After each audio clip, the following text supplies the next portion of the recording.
Hey guys, Tom and Tiny Mike here. Just want to share my experience of the 2021 New York City Marathon, which happened this weekend, and it was awesome. So I did the New York City Marathon in 2018, and I finished under 4 hours, which I was super happy about. But I didn't really train all that much. I thought I did, but I really didn't. And so this year, I went in with the goal in my head of let's try and break 3 hours, 40 minutes. And let's feel out the first half of the race, see how it is, and then if we can turn things up a bit, we'll do that.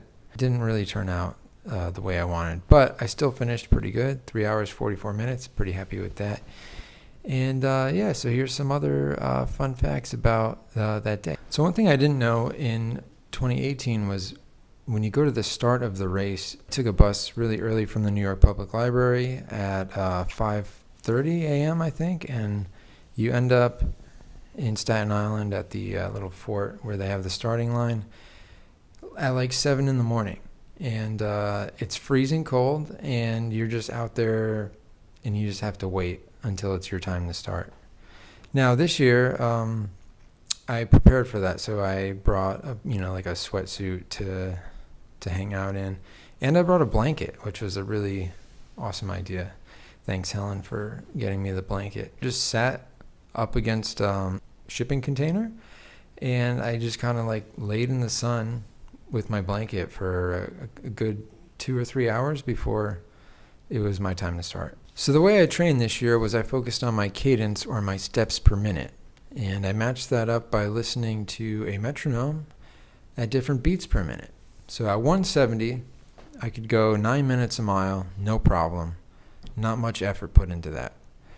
171 gets me 8.5 minutes a mile, and 172 gets me 8 minutes a mile. So my plan was to start out at 170 BPM, get over the Verrazano Bridge, kind of chill on my way into Brooklyn, and then turn it up to 171, or around 8.5 minutes, and then ride that out for the first half.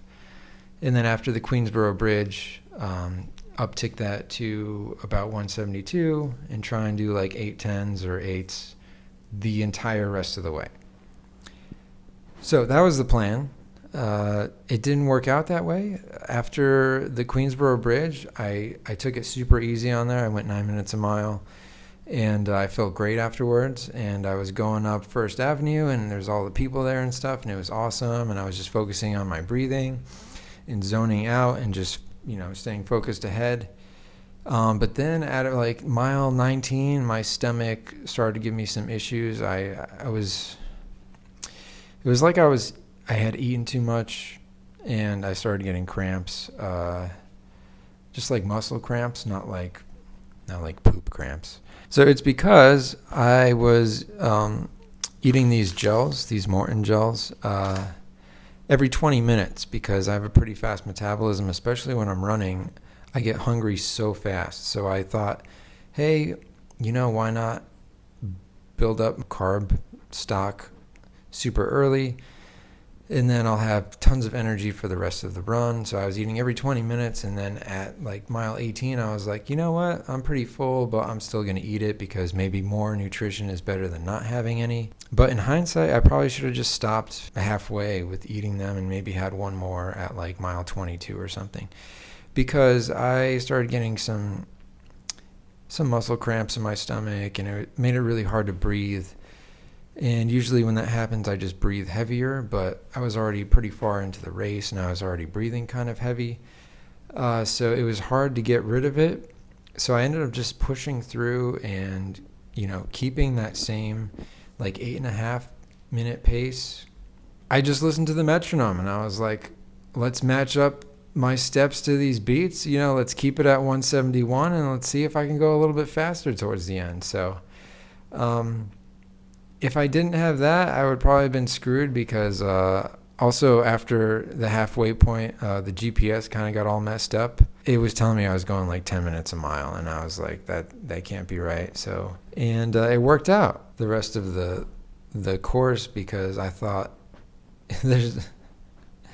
it's tough. You go through all this mental stuff beforehand, like, what, no matter what, you just got to push through and go like as fast as you can. And then when it's happening, it's like, mile 24, there's like another little hill, and it feels like, the hardest thing in the world to get over. And the last thing that I was thinking about was like, oh, you know what, I should probably just uptick it to 174 BPM and then just like try and ride it out as fast as I can. So at the time I was just thinking, all right, let's not barf, and let's just get through with this stupid race and then never do it again. But no, it was great. I pushed through. I finished with 3 hours, 44 minutes, 19 seconds at an average pace of about 8:30. And I'm super happy with that. I'm really, really happy that I never stopped. I kept running the entire time. The only time I wasn't moving was right before the start and right after the finish. So it was awesome. I can't wait to do it again. I want to do it next year, and I want to train even harder next year and do it in maybe 3:30 next year. Let's see. Keep cutting 10 minutes off my time. So that was it. The crowds were awesome, super, super supportive. I wore all pink. I didn't write my name on my jersey or anything, but people were calling me Mr. Pink, guy in pink, sexy guy in pink, and Tatman. They called me Tatman. So thank you, fans and spectators, if you cheered me on. I'm sorry I didn't say anything back. I was listening to that metronome. Oh, and I listened to Seinfeld for like maybe the first 10 or 12 miles. There was good enough reception to stream Seinfeld, and then after that there was no reception at all. So thank you, Seinfeld and spectators of New York City, for helping me get through another New York City Marathon. I can't wait to do it again, and I'll see you out there. You heard it first.